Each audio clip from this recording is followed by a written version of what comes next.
Level 1, the Chinpira, street punk. Local name, Chinpira. Age, 17. Income, nothing. Scraps.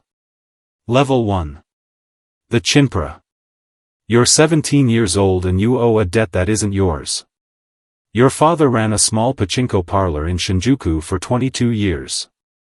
When he died, he left you the shop. He also left you 4 million yen borrowed from men who don't forgive. Men who wear suits and never raise their voices and never need to. You don't have 4 million yen.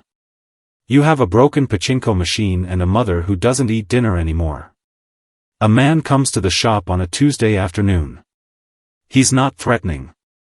He's almost kind. He sits across from you and explains the situation with the patience of someone who has had this conversation 100 times. You have two options. Work off the debt. Or he sends different men next week. You don't ask what the debt pays for. You say yes.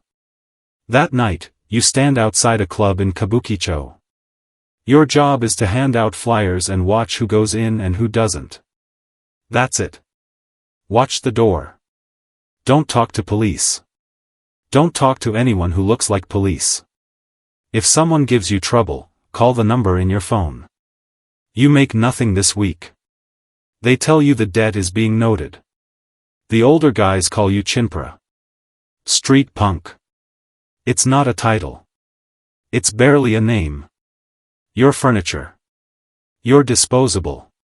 You're a pair of eyes on a corner. But you notice things. You notice who gives orders. You notice who collects envelopes. You notice how the men who run this block carry themselves, slow, unhurried, like the city belongs to them. Because it does. You stand in the rain on a Thursday. Nobody notices you. That's the job. Stay invisible. Stay useful. Don't ask questions. Your mother asks where you've been. You tell her you found work. She cries. She doesn't ask what kind. Level 2, the Shatei, younger brother/soldier. Local name, Shatei. Age, 20. Income, 150,000 yen per month. Level 2. The Shatei. 3 years pass. The debt is gone. You stayed. Nobody told you to stay. That's the point. The men who run this organization, the Kyushu-based branch of the Yamaguchi-gumi, they don't recruit with speeches. They recruit by watching. And they watched you. You never ran. You never talked. You never asked for more than you were given. The Wakagashira calls you into the back office above the club. He's 45, a thick neck, a scar across his right hand that he never explains.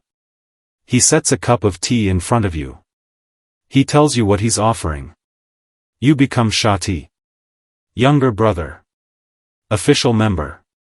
The ceremony is private. 6 men in a room.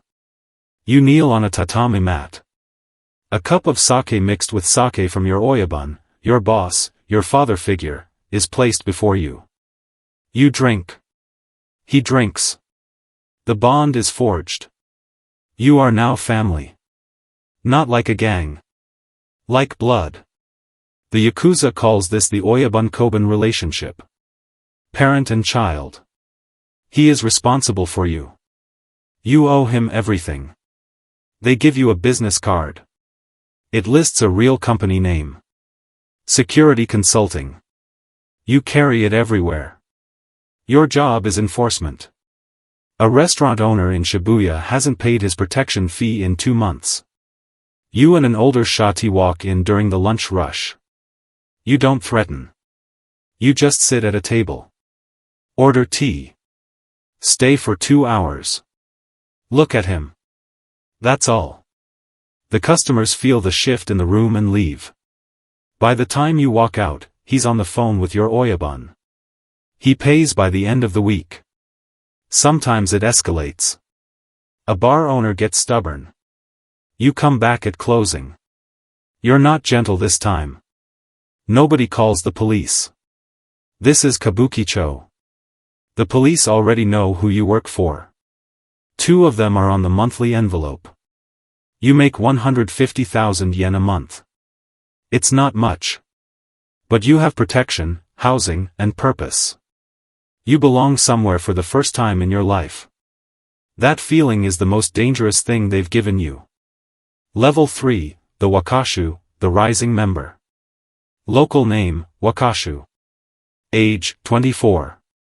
Income, 400,000 yen per month. Level 3. The Wakashu. You're 24. You have tattoos now. Not tattoos like kids get in Harajuku. Traditional irizumi, full back, the needle going in by hand for 6 months. Carp climbing a waterfall up your spine. Cherry blossoms bleeding into storm clouds across your shoulders. Each session cost more than a month's pay. You chose every image. Your Oyabun watched the finished work and nodded once. In Yakuza culture, that nod is worth more than money. You're a Wakashu now. Rising member. You've moved out of pure enforcement. Your Oyabun is testing what you can build. He puts you in charge of the nightclub operation on Shinjuku's east side. 50 employees. Hostesses, bartenders, security, kitchen. The club is legitimate, registered, licensed, taxed. What flows underneath it is not. The club is a washing machine. Cash from the protection network, from the loan sharking division, from the real estate kickbacks, it all comes in as table service and bottle sales. Your job is to make the books believable. You hire an accountant who knows what questions not to ask. You're also managing people for the first time. One of your Shatei is skimming. Not a lot. But enough. You find out through the hostess who handles cash. She tells you because she's loyal to the organization, not to him. You call him in. You sit across from him at a table in the empty club at 10 a.m. He knows why he's there. He bows. He apologizes. He places his left hand on the table. He wraps a cloth around his little finger. He draws a knife. You let him do it. You watch. You don't look away. That is what the code requires. He severs the tip of his finger at the joint. The cloth catches the blood. He wraps it carefully. He bows again. You accept the apology. You make 400,000 yen a month now. You moved your mother into a better apartment in Nakameguro. You told her you manage entertainment properties. She still doesn't ask questions. But she stopped crying when you come home. Level 4, the Kyodai, older brother / mid-level lieutenant. Local name, Kyodai. Age, 31. Income, 1,200,000 yen per month. Level 4. The Kyodai. You're 31.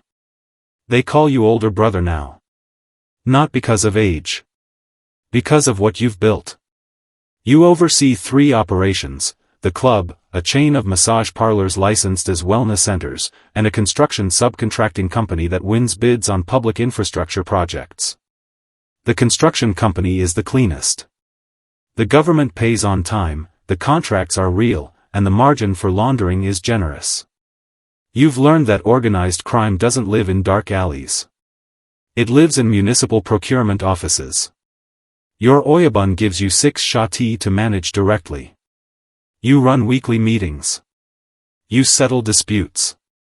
You are the middle layer, the place where street-level violence meets boardroom-level finance. The work requires 2 completely different personalities. In the morning, you sit with a city official at a kaiseki restaurant in Ginza and discuss licensing regulations. You wear a tailored suit. Your hair is perfect. Your business card lists you as a director of a legitimate holding company. He eats his meal and takes his envelope under the table without a word. In the evening, 2 of your men report that a rival group, a small independent crew operating without Yakuza affiliation, has been collecting protection money from 3 restaurants that belong to your network. You don't call the police. You send 4 men. The crew is found the next morning and given a choice: pay tribute to your organization or leave the city. They leave. No bodies. No press. Clean. The 2011, the Anti-Organized Crime Exclusion Ordinances, changed everything. Banks won't open accounts for anyone suspected of Yakuza ties. Landlords can't rent to you. Golf courses turn you away. The law treats Yakuza membership itself as a crime. You've had 3 legitimate front companies dissolved after your name appeared in a police intelligence report. You adapt. Everything goes through intermediaries now. Nominees. Shell companies. Lawyers who maintain plausible deniability. You're making 1.2 million yen a month. You have an apartment in Minami-Aoyama. You drive a black Mercedes. You look, from the outside, exactly like a wealthy young businessman.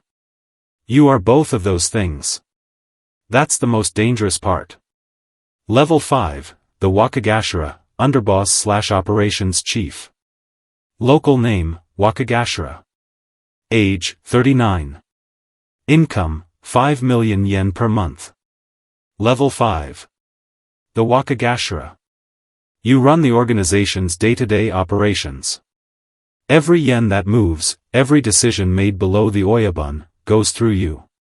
You're 39. You oversee 120 members across 4 wards of Tokyo. The structure beneath you is clean and efficient, 3 Kyodai running separate verticals: entertainment, construction, financial services. Each one reports to you weekly. You report to the Oyabun monthly, or when something requires his authority. He's 67. He's been in prison twice. He has the kind of calm that only comes from a man who has already accepted what he is. Your job is to protect his world from chaos. And chaos is everywhere right now. The Yakuza are shrinking. At peak in the early 1990s, over 90,000 members across Japan. Today barely 24,000. The exclusion laws are working. Young men don't join anymore. The benefits have evaporated. Banks, insurance companies, hospitals, all required to refuse service to known members. A Shatei can't open a bank account, rent an apartment, or get a loan for his family without hiding every connection to the organization. Your recruitment pipeline is drying up. And the Chinese triad groups and Vietnamese crews are moving into territories you used to hold without competition. They don't follow the code. They're louder, more violent, less disciplined. They attract police attention and you pay for it. You're also managing the organization's political relationships. Yakuza have long maintained ties with right-wing ultranationalist groups, Yukudantai, who share networks and occasionally resources. It's a relationship that requires delicacy. Too public and you expose the organization. Too distant and you lose valuable protection. A politician's aide calls you on a Wednesday. There's an infrastructure tender coming up next month. He would like to ensure the right company wins. The amount he's suggesting is significant. Your construction division will submit the bid. You will invoice 30% above cost. He will facilitate approval. Everyone wins. You put the phone down and eat your lunch. You're making 5 million yen a month. You live in a house in Setagaya with a garden. You have a wife who asks you nothing and a son who is 8 years old and goes to a private school in Meguro. He won't follow you into this. That's the one thing you have decided. The one thing that is not negotiable. But the life you're living is paid for in ways that can never be explained to him. And you know, somewhere you don't look directly at, that the bill will come due. Level 6, the Psycho-Common, Senior Counselor/Shadow Power. Local name, Psycho-Common. Age, 47. Income, untraceable. Level 6. The Psycho-Common. Senior Counselor. You don't enforce anymore. You advise. You arbitrate. You are the institutional memory of an organization that cannot afford to be written down. The Oyabun is 75 now. He has diabetes and a legal team of 6. He still comes to the office twice a week. He still commands absolute loyalty. But the weight of daily decisions has shifted to you. In practice, you are the organization. Your wealth is untraceable. Properties held by nominees in Kanagawa and Osaka. Cash reserve structured across dozens of accounts under names you haven't used in years. You have a safety deposit box in Zurich you haven't opened in 4 years. You have a condominium in Macau you've visited twice. The organization generates 2 billion yen annually. You see maybe 1% of that directly. The rest moves through layers designed to prevent exactly what the Tokyo Metropolitan Police's Organized Crime Division is trying to do: follow the money. They are getting better at it. The Financial Intelligence Unit has been collaborating with the U.S. Treasury. FATF compliance reviews. International pressure. The old methods, pachinko, real estate, construction, are increasingly visible. The new methods, cybercrime, crypto, pharmaceutical fraud, require expertise your aging membership doesn't have. You've begun quiet conversations with technology consultants. Young men who understand code the way you understand leverage. You're not recruiting them as members. That's the old model. You're contracting them. Arm's length. Deniable. There's also a succession problem. The Oyabun's chosen heir, his biological nephew, a Wakagashira in Osaka, is impulsive. Temperamental. You've watched him make 2 decisions in the past year that required expensive cleanup. He will lead the organization into unnecessary conflict. You have a different candidate in mind. A Kyodai in his late 30s. Quiet, precise, strategically gifted. He doesn't know you're watching him. In the Yakuza, succession isn't declared. It's engineered. You spend 3 months slowly repositioning people. Moving your candidate into higher profile operations. Creating situations where his judgment is visible to the Oyabun. Subtly letting the nephew's failures reach the right ears. It's the most complex work you've ever done. It leaves no trace. Your son graduated university last spring. Economics. He works at a consulting firm in Marunouchi. He doesn't know what you are. You told him you're in real estate development. He came home for the holiday. He talked about his colleagues, his projects, the firm's clients. You listened and said almost nothing. You looked at his hands. Clean. Unmarked. No missing fingers. You told him you were proud. Level 7, the Kumicho, boss/godfather. Local name, Kumicho. Age, 58. Income, the organization's income is your income. Level 7. The Kumicho. Boss. The old man died in his sleep in March. Liver failure, officially. At the private ceremony attended by 40 senior members in a ryokan in Hakone, you were confirmed as his successor. Nobody applauded. That's not how it works. They bowed. One by one. Deeply. You are now responsible for everything. 2,000 yen from a debt collection on the east side of Shinjuku. 2 billion flowing through construction contracts in Osaka. A network of human relationships and mutual obligations and threats stretching from Hokkaido to Okinawa. Every promise made in your organization's name is now yours. Every enemy your organization has made is now yours. You move to a compound in the hills above Kobe. Security team. Rotating schedule. You haven't been photographed in 2 years. Your name has appeared in the Yomiuri Shimbun 4 times this year, always as a subject of investigation, never as a convicted person. Your lawyers are the best in Japan. You meet with the bosses of affiliated organizations twice a year. A traditional inn in Kyoto. No phones in the room. The conversation is never directly about business. It's about relationships. About respect. About the historical agreements that divide territory and prevent wars. You speak carefully. Every word carries weight. You also meet with people who would be shocked to find themselves in the same sentence as a Yakuza Kumicho. A former cabinet minister. A senior executive at a major construction conglomerate.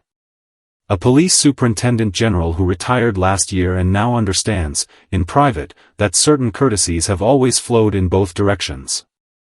These meetings are brief. Deniable. Essential.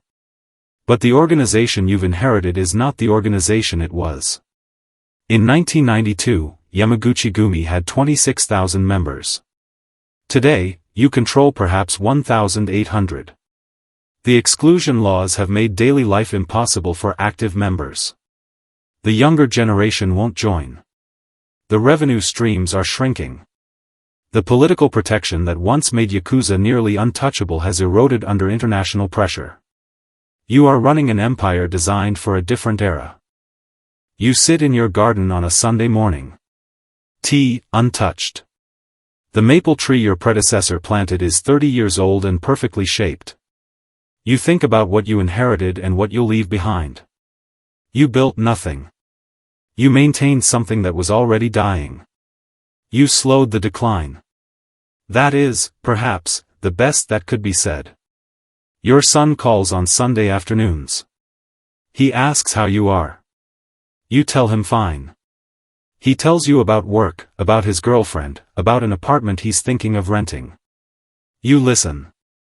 You say the right things. He hangs up. You sit with the silence. You have everything. You are, by any reasonable definition, untouchable. You are also the most isolated person you know. Level 8, the end. Local name, not applicable. Age, 63. Income, 0 yen. Level 8. The end. It doesn't come the way you imagined. No assassination. No dramatic raid. No handcuffs outside a restaurant while cameras flash. It comes as paperwork. A former Kyodai, a man you trusted, a man who ate at your table, a man whose son's school fees you paid for 3 years, agrees to cooperate with the Tokyo District Public Prosecutor's Office. He provides 14 months of financial records, testimony about construction bid rigging, and the names of 2 sitting politicians who received direct payments. The indictment is 340 pages. The charges include racketeering, tax evasion, extortion, and conspiracy to commit bribery. Your lawyers review it for 2 days. They tell you it's not survivable. You're 63 years old. You sit in the back of a black car outside the prosecutor's office on a gray November morning. Your security detail is parked behind you. Your senior counsel sits across from you. You tell him you'll turn yourself in tomorrow. He nods. You spend one last night at the compound. You eat dinner alone. The garden is dark. You walk through the house and look at things, a scroll your oyabun gave you at your confirmation, a photograph from 1998 of the organization's leadership that no longer exists in its original form, a wooden box that contains a small amount of preserved ash from your predecessor's funeral. You don't sleep. At 8 a.m. you walk into the prosecutor's office in Kasumigaseki. Cameras everywhere. You bow once for no particular reason and walk inside. The trial takes 22 months. You are convicted on 31 counts. The sentence is 18 years. You are 65 years old when they deliver the verdict. You will be 83 when you are eligible for release. You are sent to Fuchu prison in western Tokyo. In the news coverage, the prosecutors call it a historic blow to organized crime. The police superintendent general holds a press conference. Politicians cite the conviction as proof that the exclusion ordinances are working. 2 weeks later, your successor is quietly confirmed in a traditional inn in Kyoto. The organization meets. The organization bows. The organization continues. This is the Yakuza. An institution older than the modern Japanese state. Rooted in Edo period gamblers and street merchants who policed their own territories when no one else would. 300 years of codes and ceremonies and cutting and ink and loyalty measured in the joints of fingers. You gave it 46 years. It gave you nothing you can keep. Your son does not come to the verdict. You told him not to. He calls the next day. He doesn't speak for a long time. You tell him you're sorry. He says he knows. He hangs up. You sit in your cell. Somewhere in Shinjuku, a 17-year-old kid is standing outside a club in the rain. Watching. Waiting. Proving he won't run. The cycle continues.